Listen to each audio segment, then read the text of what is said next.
Hello students, मैं राहुल जलान। आज के लेक्चर में मैं आप लोगों को एबनॉर्मल कॉलिगेटिव प्रॉपर्टीज के बारे में पढ़ाने जा रहा हूं, जो कि सॉल्यूशन चैप्टर का सबसे अंतिम हिस्सा है, लेकिन सबसे महत्वपूर्ण हिस्सा होता है, क्योंकि आईआईटी जेईई और मेडिकल के एग्जामिनेशन में जो मैक्सिमम क्वेश्चंस होते हैं सॉल्यूशन चैप्टर के, वो इस वाले हिस्से से ही संबंध रखते हैं। अब तक जो हम लोगों ने 4 कॉलिगेटिव प्रॉपर्टीज को पढ़ रखा है, उन चारों कॉलिगेटिव प्रॉपर्टीज पर जो क्वेश्चन बनते हैं उसमें ट्विस्टिंग जो होता है इस वाले हिस्से की वजह से होता है। तो मैं आप लोगों को एबनॉर्मल कॉलिगेटिव प्रॉपर्टीज बहुत ही डिक्टेटिव मैनर में समझाने की कोशिश कर रहा हूं। आप लोग भी इस वीडियो को ध्यान से बिना उठे, बिना स्किप किए शुरू से लेकर अंत तक देखो। बिलीव करना, आपको ये टॉपिक बहुत अच्छे से समझ में आने वाला है। सबसे पहले आप लोग अपनी फेयर कॉपी और कलम सामने रखो और जो मैं बोलता जा रहा हूं उसे फेयर मोड में नोट करते चला जाना है। सबसे पहले वीडियो की क्वालिटी को इम्प्रोवाइज करो। यहाँ स्क्रीन पर जो टॉप में बटन है वहां से वीडियो को मैक्सिमम पिक्सल में आप लोग कन्वर्ट करो। तो चलो स्टूडेंट, अब हम लोग एबनॉर्मल कॉलिगेटिव प्रॉपर्टीज के बारे में जानना शुरू करते हैं। सबसे पहले हम लोग जान लेते हैं कि कॉलिगेटिव प्रॉपर्टी क्या होता है। तो ये वाला लाइन आप लोग ध्यान से सुनना और समझना कि किसी भी सॉल्यूशन के द्वारा शो करा गया वो सेट ऑफ प्रॉपर्टीज जो कि सिर्फ और सिर्फ सॉल्यूशन में मौजूद सॉल्यूट पार्टिकल के मात्रा या संख्या पर निर्भर करे, बाकी किसी भी बात पर निर्भर ना करे, इवन सॉल्यूट के आइडेंटिटी पर भी निर्भर ना करे, तो उस तरह के प्रॉपर्टीज को हम लोग कॉलिगेटिव प्रॉपर्टीज बोलते हैं। हम लोग इस चैप्टर में 4 कॉलिगेटिव प्रॉपर्टीज के बारे में जाने। Relative lowering in vapour pressure, elevation in boiling point, depression in freezing point और ऑस्मोटिक प्रेशर। इन चारों कॉलिगेटिव प्रॉपर्टीज को पढ़ने के पहले हम लोग वहां पर 2-3 एजम्पशंस लिए थे, और वो एजम्पशंस क्या था, ध्यान से सुनो। सबसे पहला एजम्पशन था the solution should be made up with liquid volatile solvent and non volatile solute. यानी कि ये सारा कॉलिगेटिव प्रॉपर्टीज हम लोग पढ़ते हैं लिक्विड वोलेटाइल सॉल्वेंट और नॉन वोलेटाइल सॉल्यूट के लिए। दूसरा एजम्पशन था कि solution should be very dilute, means what, कि number of moles of solute is negligibly small with respect to number of moles of solvent. और तीसरा जो सबसे महत्वपूर्ण एजम्पशन था वो ये था कि जब हम लोग सॉल्यूट को सॉल्वेंट में मिलाते हैं तो उस सॉल्यूट का ना तो डिसोसिएशन हो ना ही एसोसिएशन हो। लेकिन वास्तविकता क्या है? वास्तविकता ये है कि जब हम लोग किसी सॉल्यूट को किसी पर्टिकुलर सॉल्वेंट में घुलाते हैं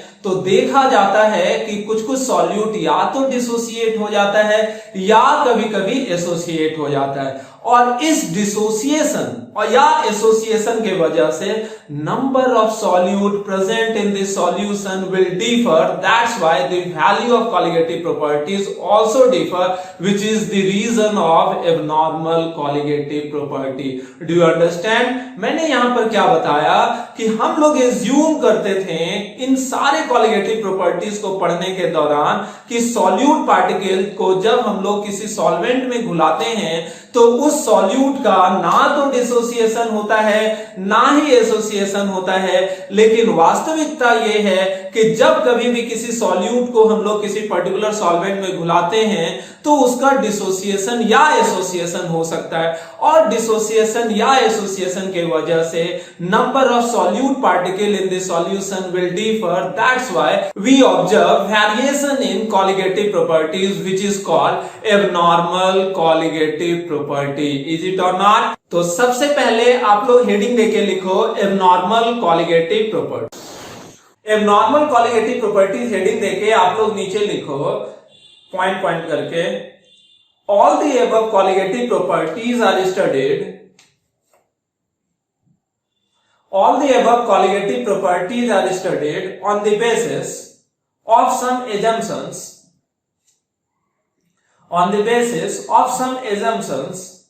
among which the most important is there should be no dissociation or association of solute particles. There should be no dissociation or association of solute particles in the solution should occur. in the solution will occur, in the solution will occur. Line change करके लिखो. But actually in case of some particular solute, but actually in case of some particular solute, there may be dissociation or association, there may be dissociation or association of solute particles in the solution occur, in the solution occur, that's why, in the solution occur, that's why number of solute particles in the solution, that's why number of solute particles in the solution also differ, number of solute particles in the solution also differ, due to which the observed value of colligative properties, due to which the observed value of colligative properties differ from the theoretical value. Observed value of colligative properties differ from the theoretical value, which is called abnormal colligative properties, which is called abnormal colligative properties.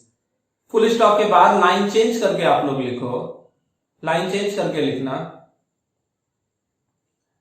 Due to this reason, the observed molar mass, due to this reason, the observed molar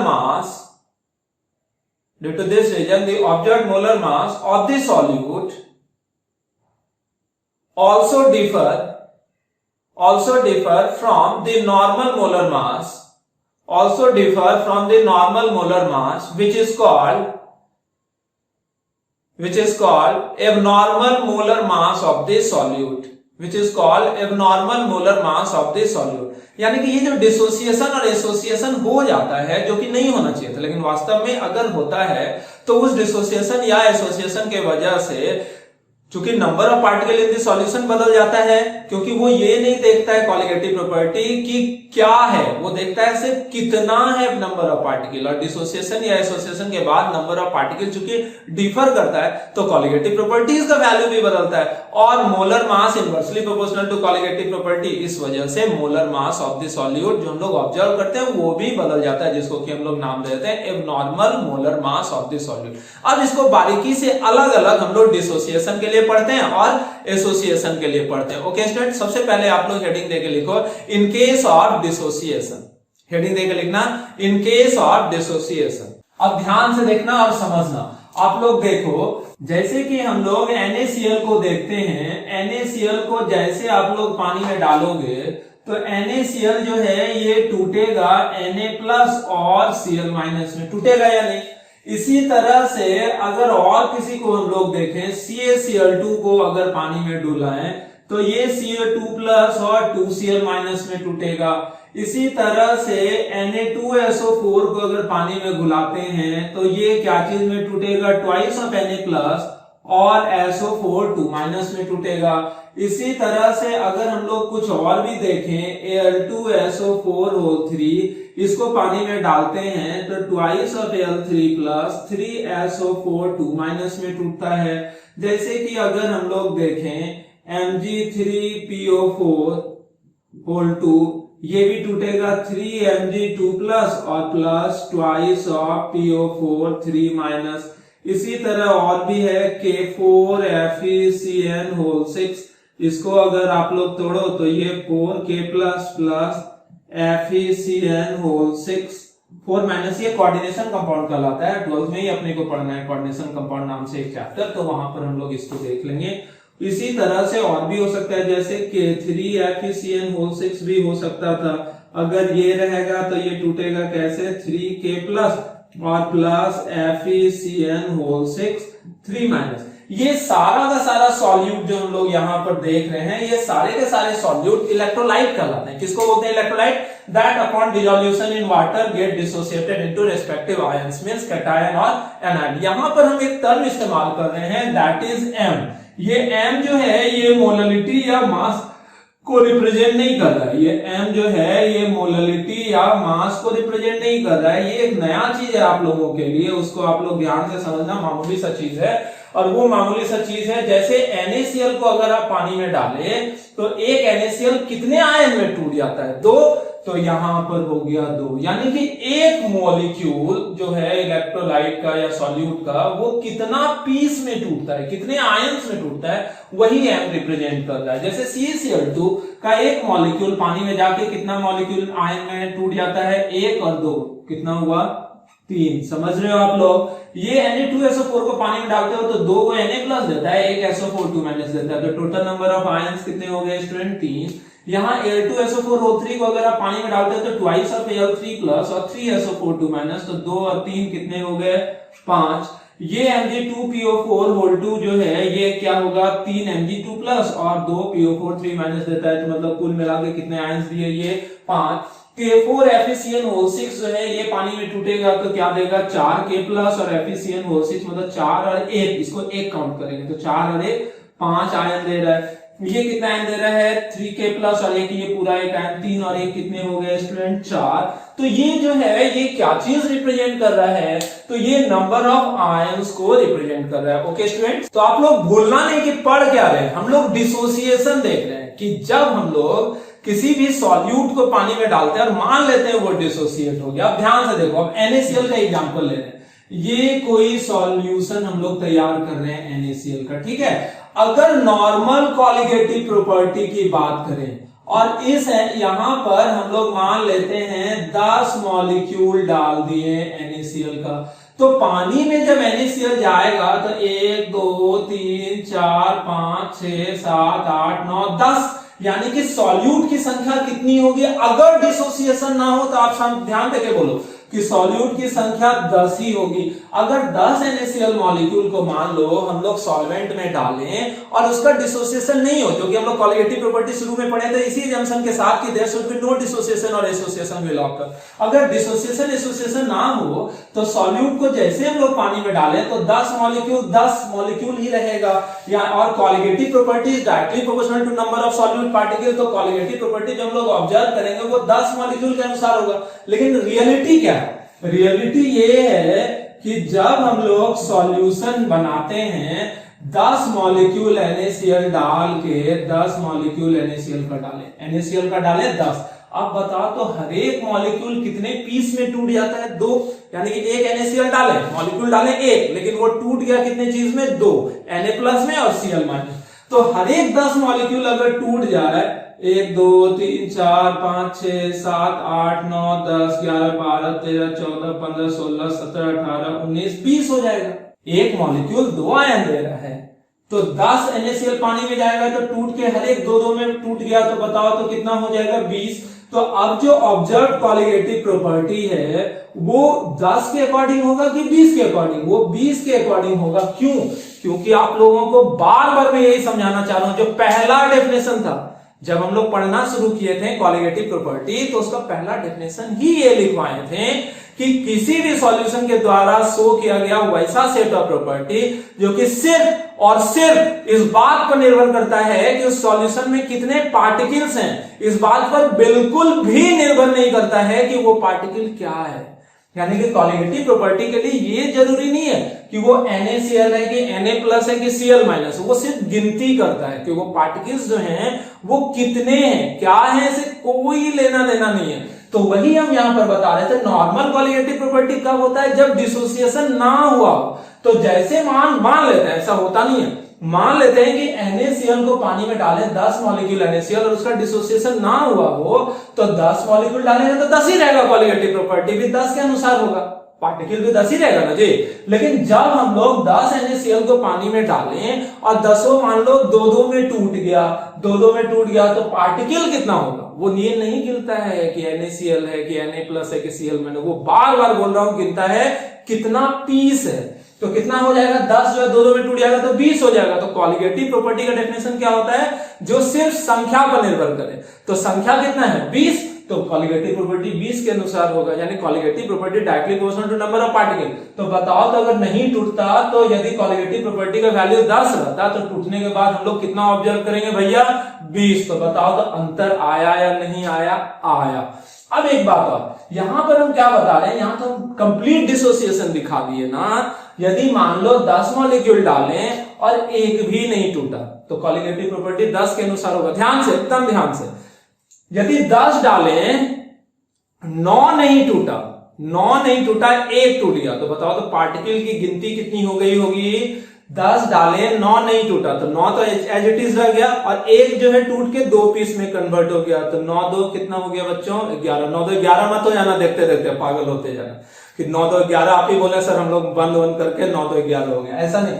तो 9 नहीं टूटा, एक टूटा, तो एक टूट के 2 piece दिया, तो बताओ तो टोटल संख्या पार्टिकल के कितने हो गए? 11। तो कॉलिगेटिव प्रॉपर्टी किसके प्रोपोर्शनल होगा? 11 के अनुसार आ जाएगा। क्लियर है? अब बताओ, मान लो 10 में 2 टूटा, 8 नहीं टूटा, तो 8 तो एज इट इज रह गया, और 2 जो टूटा वो 2 दूनी 4 हो गया, तो 8 और 4 कुल मिलाकर कितने पार्टिकल हो गए बताओ?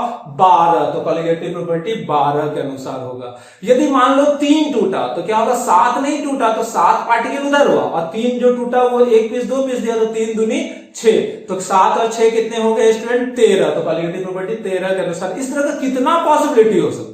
इनफाइनाइट पॉसिबिलिटी हो सकता है। तो कॉलिगेटिव प्रॉपर्टी भी इनफाइनाइट तरह से बहुत कुछ हो सकता है। ओके स्टूडेंट, यानी कि ये जो टूटने फूटने के बाद कॉलिगेटिव प्रॉपर्टी के वैल्यू में जो फर्क आता है उसी को हम लोग क्या नाम दे दिए? Abnormal colligative property. यदि नहीं टूटता तो 10 होता, अगर टूट रहा है तो 11 12 13 14 15 16 17 18 कुछ भी हो सकता है, और मैक्सिमम कितना होगा? 1 पीस 2 पीस टूट रहा है तो 10 के अनुसार 20। तो ये हम 10 मॉलिक्यूल लेके तुम लोगों को समझाएं। लेकिन सच्चाई क्या होता है? सच्चाई ये होता है कि जब भी हम लोग कोई भी सॉल्यूट मिलाते हैं तो 10 मॉलिक्यूल तो नहीं ना मिलाते हैं, हम लोग मिलाते क्या है? 10 to the power 23 रेंज में 1 मोल, 2 मोल, आधा मोल, पौने मोल। तो मोल मतलब क्या? 10 power 23 रेंज में नंबर ऑफ पार्टिकल, और वो टूटे फूटेगा तो बताओ तो कितने varieties of colligative properties possible हैं। तो उन्हीं के बारे में हम लोग समझ रहे हैं। अभी मत हड़बड़ाना, हो सकता है कि थोड़ा थोड़ा नहीं आ रहा है समझ में, थोड़ा अजीब लग रहा है, लेकिन जैसे इंड होगा, जैसे खत्म होगा, बहुत आसान हो जाएगा, बहुत आसान हो जाएगा। धीरे ही बोल रहे थे। तो चलो यहां क्या हम लोग बात कर रहे हैं कि ये तो NaCl लिए ना, अगर बताओ तो यहां 10 मॉलिक्यूल NaCl के बजाय 10 मॉलिक्यूल CaCl2 ले लेते हैं, तो क्या हम लोग ऑब्जर्व करते हैं? तो हम लोग ये ऑब्जर्व करते हैं कि अगर 10 CaCl2 डाले नहीं डिसोसिएशन एसोसिएशन होता तो 10 ही रहता, लेकिन पूरा का पूरा टूट जाता 10 हो। तो आप बताओ तो एक मॉलिक्यूल कितने पीस में टूट रहा है? 3। तो 10 कितने में टूटता? 30। तो 30 के अनुसार कॉलिगेटिव प्रॉपर्टी, यानी कि ऑब्जर्व कॉलिगेटिव प्रॉपर्टी जो होता है वो नॉर्मल का 3 गुना हो जाता। 5 में अगर टूटता एक मॉलिक्यूल, 5 मॉलिक्यूल में टूट जाता, पूरा का पूरा टूट जाता, तो कॉलिगेटिव प्रॉपर्टी जो हम लोग ऑब्जर्व करेंगे वो 5 गुना हो जाता। क्लियर है?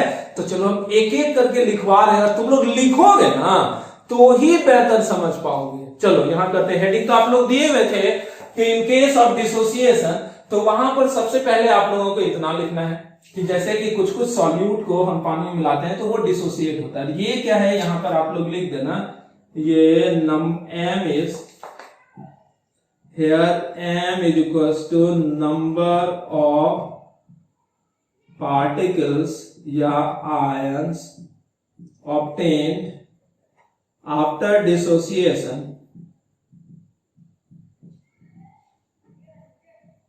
of one molecule of solute। Okay students, तो आप लोगों को सबसे पहले ये लिखना है इन केस ऑफ डिसोसिएशन में, और उसके बाद देखो in case of some solute, in case of some solute, इतना लिखने के बाद in case of some solute bracket में ना mostly electrolyte after dissolution in some solvent, bracket बंद करने के बाद after dissolution in some solvent,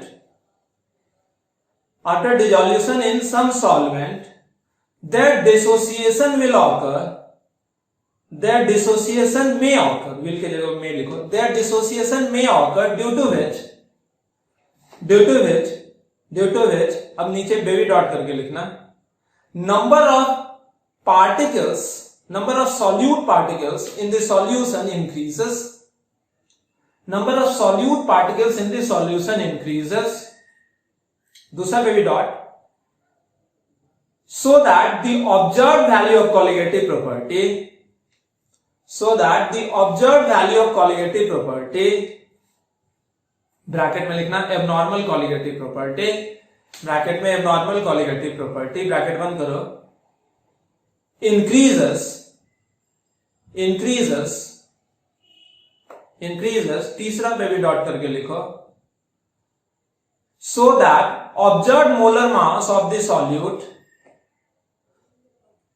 so that observed molar mass of the solute, bracket में लिखो abnormal molar mass, ब्रैकेट में लिखो abnormal molar mass, ब्रैकेट बंद करो, decreases, decreases observed molar mass of solute, bracket में abnormal molar mass, ब्रैकेट बंद करके decreases, और चौथा बेबी डॉट करके लिखना, ये आप लोगों को नहीं पढ़ा है, वो आगे पढ़ा रहे हैं, तो वहां पर चौथा देके लिखो van't Hoff factor, van't HOFF, van't Hoff factor, bracket में small I, van't Hoff factor, bracket में small I, becomes greater than 1, becomes greater than 1। Okay, समझना आप लोग मेरी बात को, क्या क्या हुआ आफ्टर डिसोसिएशन, जो जो ऊपर लिखा है वही चीज दोबारा लिखवा लो समरी मैनर में।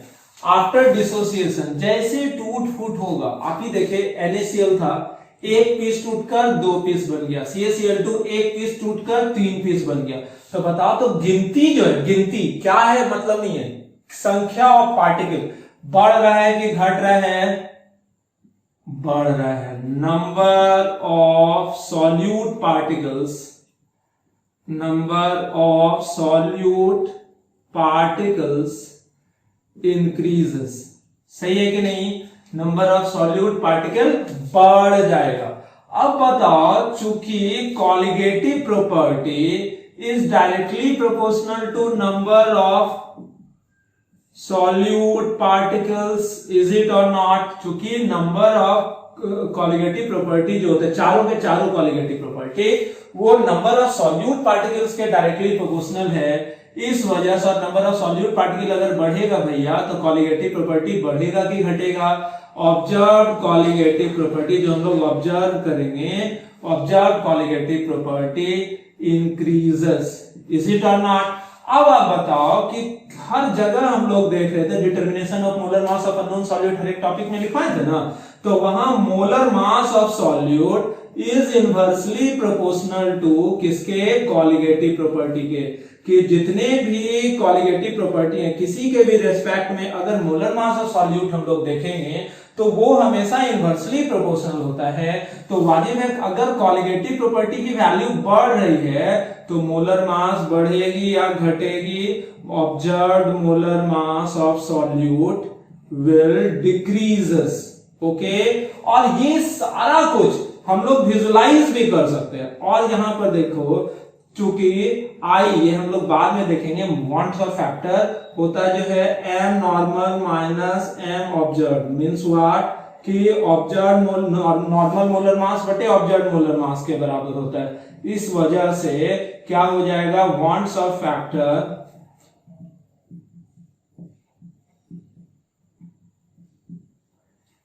क्या हो जाएगा आप बताओ, ऑब्जर्व मोलर मास घट गया, ये घट गया तो I will be, normal molar मास बढ़ा है, ऑब्जर्व मोलर मास कम है तो I will becomes greater than 1, ये जो है 1 से बड़ा हो जाएगा। ओके स्टूडेंट, अब ये सारी चीजों को हम लोग एक बार विजुलाइज भी कर लेते हैं अपने अंतरात्मा के अंदर। वो कैसे, आप लोग सोचो कि सॉल्यूशन है भैया, आता आ गया भैया सॉल्यूशन, ये सॉल्यूशन है, सॉल्यूट की संख्या बढ़ रही है, जैसे कोई चीज टूटा, NaCl डाले, NaCl का टूटा तो संख्या बढ़ गया, संख्या बढ़ गया।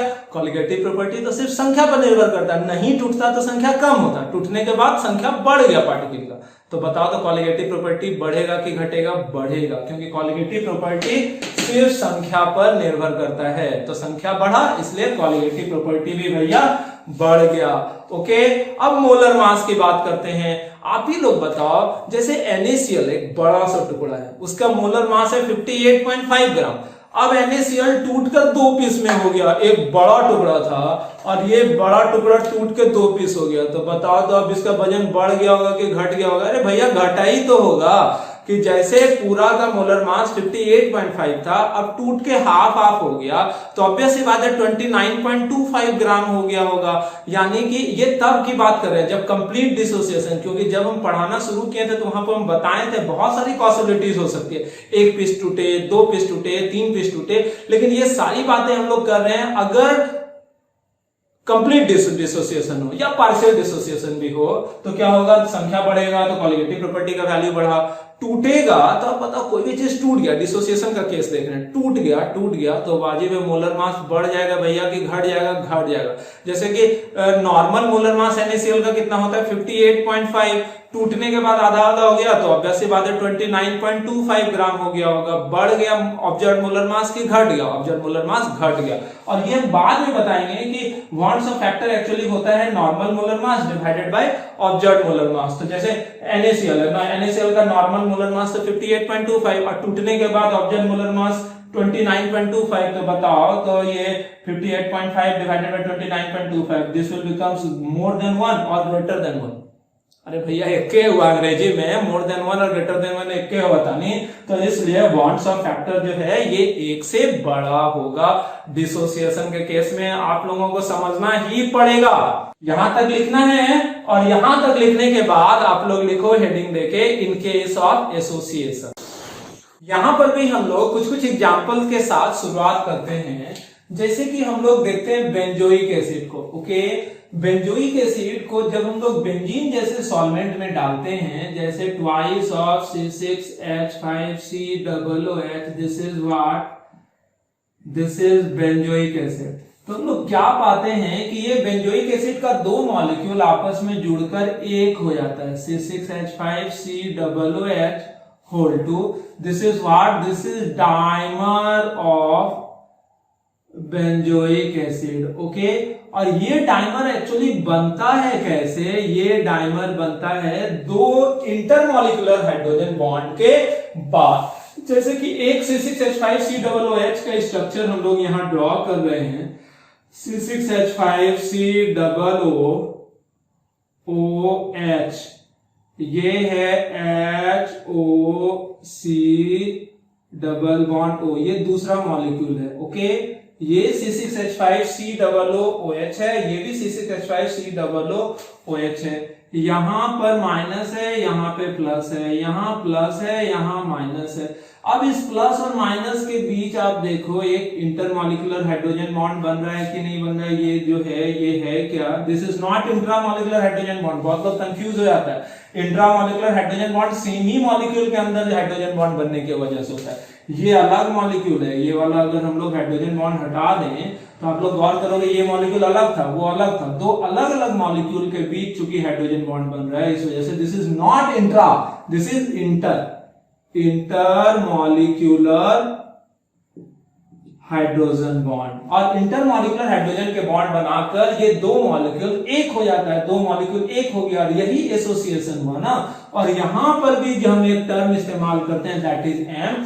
एम जो है वहां पर क्या था डिसोसिएशन वाले में कि एक मॉलिक्यूल टूटकर कितना आयन या पार्टिकल दे रहा है। यहां हम लोग क्या एम मानते हैं? यहां पर एम की वैल्यू 2 है, जो कि दर्शाता है कि दरअसल 2 मॉलिक्यूल जुड़कर एक मॉलिक्यूल बना रहा है। अब इसी तरह से एक कोई और एग्जांपल लेते हैं, जैसे कि twice of CH3COOH, this is what? This is acetic acid. Okay, acetic acid भी इसी तरह से डाइमराइज होता है जैसा कि बेंजोइक एसिड में हम लोगों ने देखा।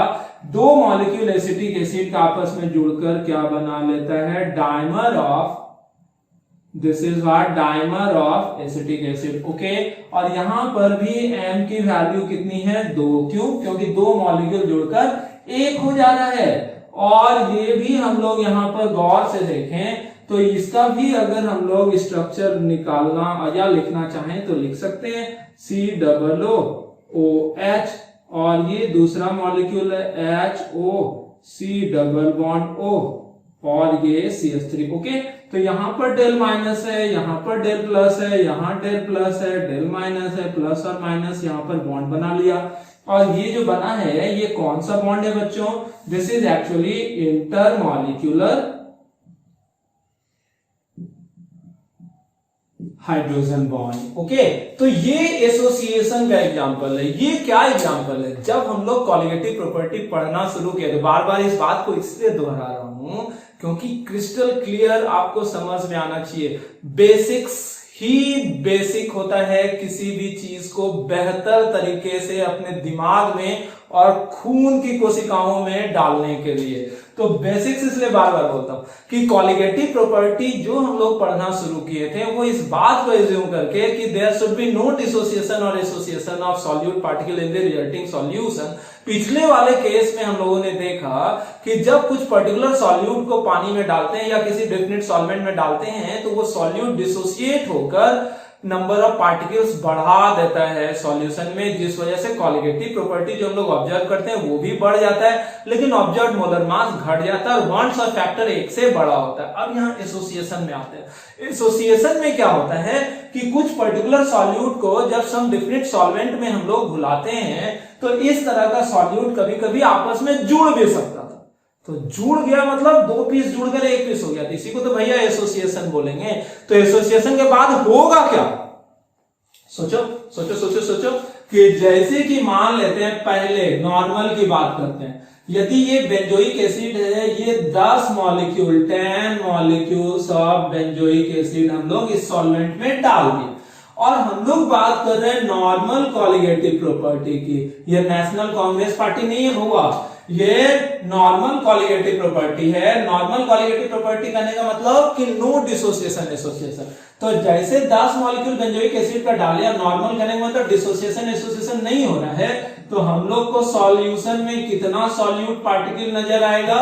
अपने को तो सिर्फ 10 पार्टिकल नजर आएगा, तो कॉलिगेटिव प्रॉपर्टी भी 10 के अकॉर्डिंग होगा। ठीक है, अब हम लोग क्या करते हैं, दूसरा केस हम लोग देखते हैं। यहां भी उसी तरह से 10 मॉलिक्यूल हम लोग डाल दिए, क्या चीज का?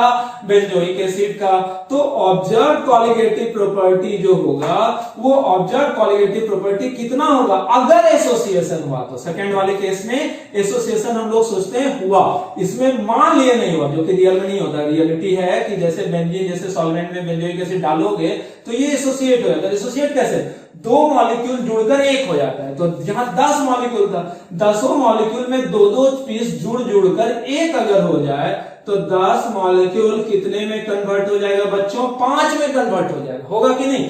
क्योंकि 10 हर एक जोड़ा मॉलिक्यूल 2-2 पीस जुड़कर 1 हो जाएगा। तो 10 मॉलिक्यूल डाले तो 10 में 2-2 जुड़ के कितना मॉलिक्यूल हो जाएगा? 5। कॉलिगेटिव प्रॉपर्टी तो नहीं देखता है कि है क्या, वो तो सिर्फ देखता है कितना। तो कितना हो जाएगा? अंदर में सॉल्यूशन में 10 दिख रहा है क्या? नहीं, 5 दिख रहा है। तो कॉलिगेटिव प्रॉपर्टी भी 5 के अनुसार होगा या 10 के अनुसार होगा? 5 के अनुसार होगा। यानी कि आप बताओ, एसोसिएशन के बाद number of solute particle in the solution बढ़ जाता है या घट जाता है? घट जाता है। जैसे जैसे एसोसिएशन होगा तो संख्या जो है पार्टिकल का वो घट जाएगा, क्योंकि कॉलिगेटिव प्रॉपर्टी सिर्फ और सिर्फ गिनती देखता है, क्या है क्या हुआ कोई मतलब। तो चूंकि एसोसिएशन के बाद नंबर ऑफ सॉल्यूट पार्टिकल घट जाएगा तो कॉलिगेटिव प्रॉपर्टी भी घटेगा। और आप बताओ कि मोलर मास पर क्या फर्क पड़ेगा? जैसे कि ये एसिटिक एसिड है, इसका मोलर मास अकेले था तो 60 ग्राम का, और 2 पीस मिलकर 1 पीस हो गया, तो 60 कितना हो गया भैया? 120। तो बताओ तो मोलर मास बढ़ जाएगा कि घट जाएगा? यहां पर बढ़ जाएगा। और बॉन्ड्स ऑफ फैक्टर के साथ क्या होगा? वो 1 से छोटा हो जाएगा। बार बार बोले बॉन्ड्स ऑफ फैक्टर, अब इसके बाद मैं बताने जा रहा हूं तो क्लियर होगा what is bonds of factor, लेकिन साथ ही साथ लिखवाते जा रहा हूं क्योंकि बाद में रिटर्न नहीं आ सकते हैं ऑनलाइन क्लास में। ऑफलाइन रहता तो वापस भी हम लोग आ जाते हैं। ओके, तो आप लोग पहले इतना लिख लो। ये लिखने के बाद पहले हेडिंग था क्या? इन केस ऑफ एसोसिएशन। उसमें पहले आप लोग इतना लिख लो, m की वैल्यू तो समझ गए ना, m क्या है? m कितना पीस जुड़कर 1 पीस बनता है, इतना लिखो। और उसके बाद लिखो इन केस ऑफ, इतने के नीचे, in case of some specific solute after dissolution in some solvent, after dissolution in some solvent, their particles get associated to form dimer, trimer, tetramer, etc. To form dimer, trimer, tetramer, etc. DIMER, TRIMER, TETRAMER, tetramer, etc. Due to which, अब नीचे पे भी dot करके लिखना, number of solute particles in the solution decreases. Number of solute particles in the solution decreases. Number of solute particles in the solution decreases. दूसरा पे भी dot करके लिखो. So that the observed value of colligative properties,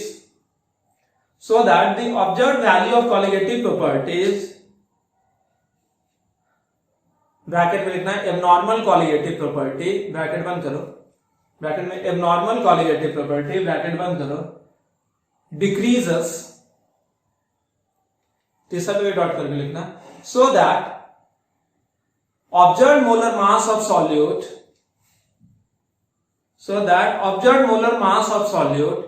bracket में लिखना abnormal molar mass, bracket में लिखना abnormal molar mass, bracket बंद करो, increases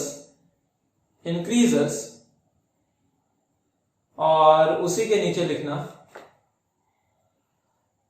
चौथा पे भी डॉट में वॉन्ट्स ऑफ फैक्टर, ब्रैकेट में लिखना I, small I, van't Hoff factor, bracket में लिखना स्मॉल आई, ब्रैकेट बंद करो, becomes less than 1. यहां तक लिखने के बाद आप लोग इस बात को समझो कि क्या होता है कि आफ्टर एसोसिएशन, कि जैसे जैसे एसोसिएशन होगा तो क्या होने जा रहा है, नंबर ऑफ सॉल्यूट पार्टिकल्स की संख्या घट जाएगी. और आप लोग जानते हो कि चूंकि colligative property is directly proportional to number of solute particle, colligative property जो होता है वो किसके डायरेक्टली प्रोपोर्शनल होता है, नंबर ऑफ सॉल्यूट पार्टिकल. इस वजह से नंबर ऑफ सॉल्यूट पार्टिकल घटा तो ऑब्जर्व्ड कॉलिगेटिव प्रॉपर्टी जो है वो विल डिक्रीजेस. सही है कि नहीं, ऑब्जर्व्ड कॉलिगेटिव प्रॉपर्टी भी घटेगा. अब आप लोग बताओ कि मोलर मास ऑफ सॉल्यूट जो है that is inversely proportional to colligative property. Colligative property ज्यादा तो मोलर मास ऑफ सॉल्यूट क्या होगा, कम, जिस वजह से क्या हो जाएगा, observed value of molar mass of solute will increases. क्योंकि कॉलिगेटिव प्रॉपर्टी घट रहा है तो कॉलिगेटिव प्रॉपर्टी घटने के बाद मोलर मास जो है वो क्या हो जाएगा बच्चों, वो बढ़ेगा. अब आप लोग बताओ कि since van't Hoff factor is equals to m normal by m observe, van't Hoff factor जो होता है normal molar mass by observe molar mass होता है. तो नॉर्मल मोलर मास तो जो था ये, ऑब्जर्व मोलर मास बढ़ गया, मतलब नीचे वाला ज्यादा हो गया, तो ज्यादा कम बटे ज्यादा जो है, सो I विल बिकम्स, I मतलब क्या है बच्चों, वॉन्ट्स ऑफ फैक्टर, वो जो है वॉन्ट्स ऑफ फैक्टर किसके बराबर हो जाएगा, लेस देन 1 या ग्रेटर देन 1. ये लेस देन 1 के बराबर हो जाएगा. इसको एक बार फिर से समझो. जैसे कि कोई भी सॉल्यूशन है उसमें कोई सॉल्यूट डालें, सॉल्यूट डालने के बाद सॉल्यूट सब आपस में जुड़ गया, एसोसिएट हो गया, 50 डाले और हर एक जोड़ा बना लिया तो 50 कितने में कन्वर्ट हो गया, 25 में हो गया. तो नंबर ऑफ पार्टिकल जो है वो बढ़ जाएगा या घट जाएगा, घट जाएगा. और चूंकि colligative property number of particle पर निर्भर करता है तो नंबर ऑफ पार्टिकल घटा तो कॉलिगेटिव प्रॉपर्टी का भी वैल्यू बढ़ जाएगा या घट जाएगा, घट जाएगा. और चूंकि कॉलिगेटिव प्रॉपर्टी घट रहा है तो मोलर मास जो होगा वो क्या होगा बच्चों, वो बढ़ जाएगा. और मोलर मास चूंकि बढ़ जाएगा, ऑब्जर्व्ड मोलर मास, तो नीचे वाला चीज बढ़ जाएगा तो क्या हो जाएगा, I 1 से छोटा हो जाएगा. ओके स्टूडेंट, अब हम लोग जानते हैं कि वॉन्ट्स ऑफ फैक्टर क्या होता है इन दोनों को, कि डिसोसिएशन में क्या हुआ, एसोसिएशन में क्या हुआ। इन चीजों को जानने के बाद हम लोग देखते हैं वॉन्ट्स ऑफ फैक्टर क्या होता है। आप लोग हेडिंग देके लिखो वॉन्ट्स ऑफ फैक्टर, और ब्रैकेट में लिखना स्मॉल आई। तो बच्चों अभी कुछ देर पहले हम लोगों ने जाना था कि जब किसी भी सॉल्यूट को हम लोग पानी में या किसी सॉल्वेंट में डालते हैं तो उसका डिसोसिएशन या एसोसिएशन हो सकता है। और साथ ही साथ हमने यहाँ पर यह भी बताया था कि जब हम लोग सॉल्यूट को सॉल्वेंट में डालते हैं तो उसका कंप्लीट डिसोसिएशन हो जाए या कंप्लीट एसोसिएशन हो जाए, ऐसा कोई जरूरी नहीं है। जैसे कि NaCl है, उसके 10 मॉलिक्यूल को हम लोग पानी में डालें तो ऐसा भी हो सकता है कि 10 का 10 मॉलिक्यूल डिसोसिएट हो जाए, 10 में से 8 डिसोसिएट हो जाए, 10 में से 5 डिसोसिएट हो जाए, 10 में 2 ही डिसोसिएट हो, ऐसा बहुत सारा पॉसिबिलिटी हो सकता है। तो जब हम लोग किसी भी सॉल्यूट को सॉल्वेंट में डालते हैं तो सॉल्यूट को सॉल्वेंट में डालने के बाद कितना डिसोसिएशन हुआ या कितना एसोसिएशन हुआ, इस चीज को मेजर करने के लिए जिस टर्म का हम लोग इस्तेमाल करते हैं उसी टर्म को हम लोग नाम दे देते हैं van't Hoff factor. Means what, the extent of dissociation और association of solute particle in a particular solution is measured in terms of van't Hoff factor. Okay student, ये दिया कैसे कैसे जाता है, तो ये कई तरह से दिया जाता है। मोलर मास के रिस्पेक्ट में दिया जाता है, कॉलिगेटिव प्रॉपर्टीज के टर्म में दिया जाता है, और नंबर ऑफ सॉल्यूट पार्टिकल्स के टर्म में भी दिया जाता है। कैसे कैसे हम लोग इसको देखते हैं, तो wants Hoff factor actually ratio होता है, और रेशियो होने के वजह से इसका कोई यूनिट नहीं होता है। ओके, तो एक एक करके हम लोग देखते हैं। इन terms of molar mass, molar mass के हिसाब से वॉन्ट्स ऑफ फैक्टर जो होता है I is equals to normal molar mass divided by observed molar mass. Normal molar mass मतलब थ्योरेटिकल, जैसे NaCl का नॉर्मल मोलर मास क्या है, थ्योरेटिकल मोलर मास, जो कि फॉर्मूला से हम लोग निकाल लेंगे, दैट इज 58.5। ओके, और ऑब्जर्व्ड मोलर मास मतलब डिसोसिएशन के बाद जो हम लोग कॉलिगेटिव प्रॉपर्टीज के आधार पर मोलर मास निकालेंगे, जो कि 58.5 से कम होगा। आधा भी हो सकता है, कब, जब कंप्लीट डिसोसिएशन हो, लेकिन पार्शियल डिसोसिएशन हो तो 28.25 और 58.5 के बीच में होगा। जो भी होगा वो वैल्यू हम लोग यहां रखेंगे, जिससे कि हम लोगों को क्या मिल जाएगा, वॉन्ट्स ऑफ फैक्टर मिल जाएगा। समझे स्टूडेंट्स? इसी तरह से इन terms of colligative property, colligative properties के आधार पर हम लोग कैसे निकालते हैं वॉन्ट्स ऑफ फैक्टर, तो हम लोग जानते हैं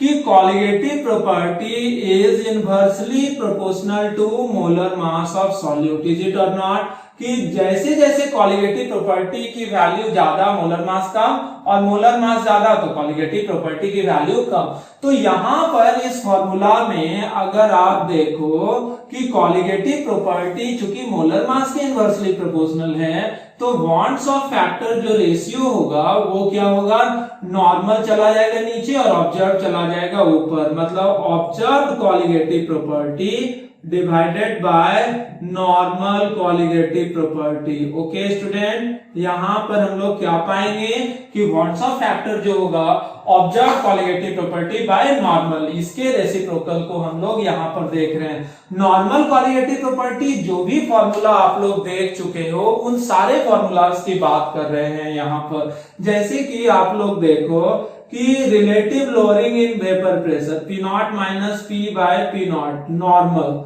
नॉर्मल वैल्यू कितना होगा स्टूडेंट, आप लोग बताओ, XB है कि नहीं। इसी तरह से del TB normal, normal elevation in boiling point कितना होगा, KB into M। Del TF मतलब नॉर्मल डेल TF की वैल्यू कितनी होगी student, that is KF into molality. Osmotic pressure normal is equals to how much, that is equals to CRT। Okay, तो यही ना चार कॉलिगेटिव प्रॉपर्टी हम लोगों ने पढ़ रखा है, और ये चारों कॉलिगेटिव प्रॉपर्टी समान स्थिति में जब नो डिसोसिएशन एसोसिएशन, तो उसी को हम लोग बोलते हैं नॉर्मल। और ऑब्जर्व कॉलिगेटिव प्रॉपर्टी मतलब डिसोसिएशन या एसोसिएशन के बाद। तो यहां पर इस वाले फॉर्मूला से आप बताओ तो ऑब्जर्व्ड कॉलिगेटिव प्रॉपर्टी कितना हो जाएगा, सीपी ऑब्जर्व्ड कॉलिगेटिव प्रॉपर्टी। ये कैरियर पॉइंट नहीं है बच्चा, प्रचार नहीं कर रहे हैं, ये colligative property observed is equal to कितना हो जाएगा, वॉन्ट्स ऑफ फैक्टर और into colligative property normal, is it or not, कि ऑब्जर्व्ड कॉलिगेटिव प्रॉपर्टी बराबर van't Hoff factor into observed colligative normal colligative property. तो इस वाले फॉर्मूला से और इस वाले फॉर्मूला, ये नॉर्मल जो है, नॉर्मल जब हम लोग सारे जगह पुट करते चले जाएंगे तो ऑब्जर्व्ड कॉलिगेटिव प्रॉपर्टी जो कि मेन इस चैप्टर के क्वेश्चंस बनेंगे, वो कैसे आप लोग देखो। जैसे कि हम लोग पूछेंगे what is the observed relative lowering in vapour pressure, this is relative lowering in vapour pressure, लेकिन abnormal relative lowering in vapour pressure मतलब टूटने फूटने के बाद क्या होगा।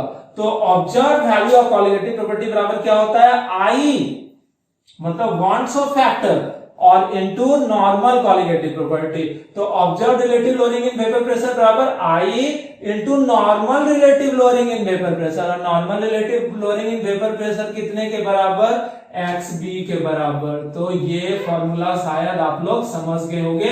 यानी कि अब जो इस टॉपिक से क्वेश्चन हम लोग बनाएंगे वो कैसे बनाएंगे, वॉन्ट्स ऑफ फैक्टर से सिर्फ मल्टीप्लाई कर देंगे XB में तो वो abnormal relative lowering in vapour pressure देगा। सिमिलरली यदि हम लोग एलिवेशन इन बॉइलिंग पॉइंट की बात करें, मतलब डेल टीबी ऑब्जर्व्ड की बात करें, ऑब्जर्व्ड मतलब abnormal, abnormal elevation in boiling point जो होगा that is I into normal, I into normal की वैल्यू कितनी है, आई इंटू केबी इंटू एम। जो क्वेश्चन वहां बना रहे थे नॉर्मल वाले में, जो क्वेश्चन बना रहे थे वहां पर सिर्फ वॉन्ट्स ऑफ फैक्टर से मल्टीप्लाई कर देंगे बस, तो अपने को ऑब्जर्व वैल्यू आ जाता है यानी कि एबनॉर्मल। इसी तरह से डेल टीएफ, यदि हम लोग बात करें डेल टीएफ ऑब्जर्व की मतलब abnormal depression in freezing point, तो that is I into normal, I into normal, normal की वैल्यू कितनी होती है बच्चों, I into K F into M.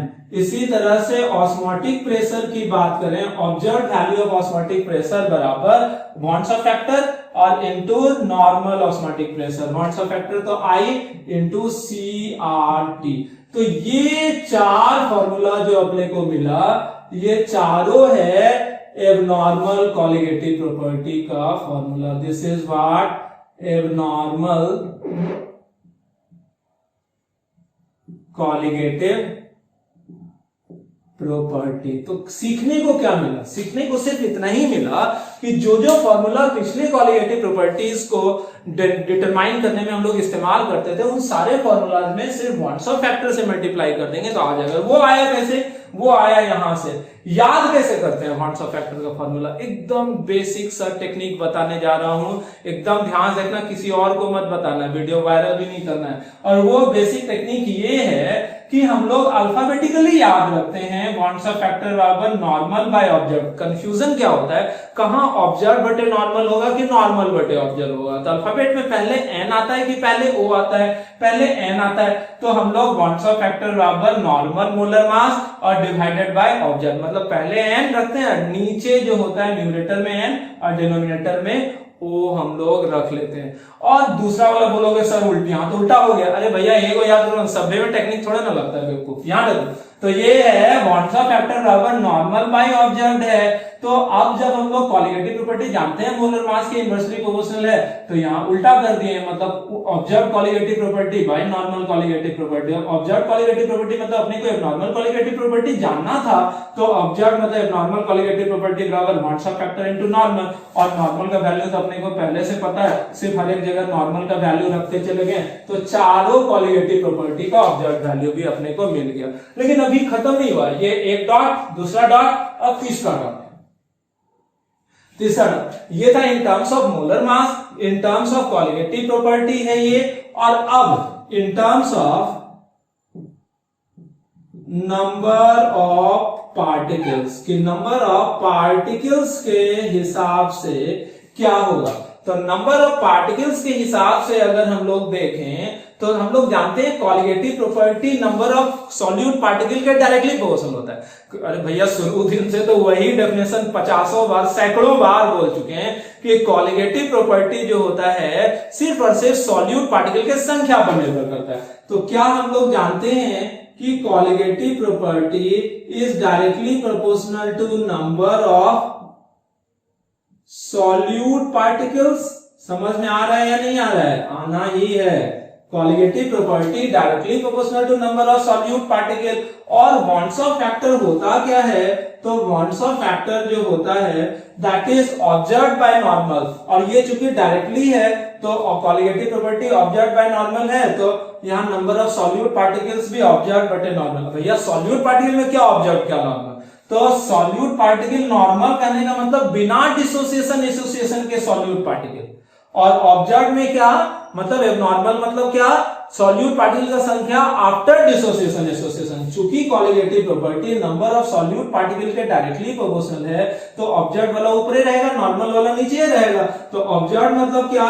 Number of solute particles after dissociation या एसोसिएशन। ओके, यहां जो है ये number of solute particle after dissociation या association are divided by number of solute particles before या बिना डिसोसिएशन या एसोसिएशन। इस बात को समझो रे भाई, ये 3 गो बात याद रखता नहीं। वो पहला बात क्या कि वॉन्ड्सॉफ फैक्टर बराबर नॉर्मल बाय ऑब्जर्व, इसको अल्फाबेटिकली याद रखने का ट्रिक सिखा दिए कि नॉर्मल बाय ऑब्जर्व। क्योंकि कॉलिगेटिव प्रॉपर्टी इनवर्सली प्रोपोर्शनल, तो वॉन्ड्सॉफ फैक्टर नॉर्मल बाय ऑब्जर्व, तो colligative property observe by normal. और चूंकि colligative property number of particles से डायरेक्टली प्रोपोर्शनल, तो वॉन्ड्सॉफ फैक्टर बराबर observe number of solute particle by normal. Observe मतलब कि डिसोसिएशन एसोसिएशन के बाद पार्टिकल की संख्या बटे बिना डिसोसिएशन एसोसिएशन के बाद पार्टिकल की संख्या। तो यहां तक बहुत ही गहराई से देखना है, समझना। एक बार वीडियो नहीं समझ में आया, 2 बार देखो, 3 बार देखो, 4 बार देखो, सैकड़ों बार देखो, लेकिन सीखना पड़ेगा। ओके, तो अब हम लोग यहां पर समरी लिखते हैं इन चीजों को देखते हुए। तो सबसे पहले तो आप लोग हेडिंग लिखे थे वॉन्ड्सऑफ फैक्टर, तो वॉन्ड्सऑफ फैक्टर ब्रैकेट में आई और उसमें लिखो नीचे to determine the extent of dissociation और association, to determine the extent of dissociation और association, to determine the extent of dissociation और association of solute particles present in the solution, we use the physical quantity Wand's factor, we use the physical quantity Wand's factor that can be given as, we use the physical quantity Wand's factor that can be given as, we use the physical quantity Wand's factor that can be given as। अब वहां के बाद in terms of molar mass, in terms of colligative property, जो कि महत्वपूर्ण है ये 4 formula, और उसके बाद in terms of number of particles। तो यहां से लेकर यहां तक आप लोग लिखो। एक बात बोलने की इच्छा हो रही है, और वो बात ये है कि हमेशा किसी भी लेवल के क्वेश्चंस को बनाने के पहले स्टूडेंट कोशिश क्या करते हैं कि मन में इस बात को बिठा लेते हैं हाई फाई साई कॉन्सेप्ट वगैरह हम लोग लें तब जाके हम लोग एबल होंगे। नहीं रे भैया, ये जो कॉपी आप लोग लिख रहे हो, अगर लिख रहे हो अच्छे से तो ये मैक्सिमम लेवल है। इस कॉपी को अगर आप बेहतर नोट्स का फॉर्म दे देते हो और जितने भी क्वेश्चंस करवा रहा हूं उन सारे क्वेश्चंस को कर रहे हो और जितनी भी बातें बोल रहा हूं उन सारे बातों को गहराई से सुन रहे हो और समझ रहे हो, तो इसके बाद दुनिया में कुछ नहीं बचता है, दुनिया में कुछ नहीं बचता है। इसलिए ये कॉपी जो है एक ब्रांड है और इस कॉपी के बाहर कुछ भी नहीं होता है। यहां तक वॉन्ड्सऑफ फैक्टर पढ़ने के बाद हम लोगों को पढ़ना है डिग्री ऑफ डिसोसिएशन और degree of association in terms of van't Hoff factor, जो कि हम लोग नेक्स्ट लेक्चर में देखेंगे, जो कि इसी का कंटिन्यूड पार्ट है। तो यहां लिख रहे हैं कंटिन्यू।